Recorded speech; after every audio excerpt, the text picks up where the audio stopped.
ఒక అడవిలో సింహం నివసిస్తూ ఉండేది.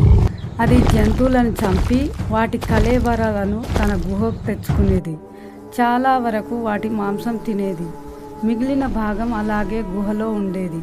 రోజులు గడిచే కొద్దీ ఆ మాంసం కుళ్ళిపోయి కంపు కొట్టడం మొదలుపెట్టింది. ఒకరోజు సింహం దగ్గరికి ఒక ఎలుగుబంటి వచ్చింది. కానీ ఆ గుహ కంపు భరించలేకపోయింది.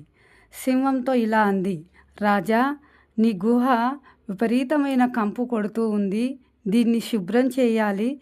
సింహానికి కోపం వచ్చింది. ఎలుగుబంటిని చంపివేసింది. కొంతకాలం తర్వాత సింహం గుహకు ఒక తోడేలు వచ్చింది. సింహం తోడేలును అడిగింది, నా గుహ కంపు కొడుతూ ఉందా? తోడేలుకు సింహానికి కోపం తెప్పించడం ఇష్టం లేదు.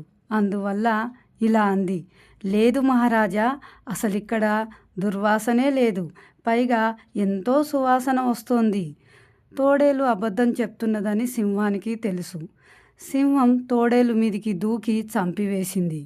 తర్వాత ఒకరోజు సింహం గుహకు ఒక నక్క వచ్చింది.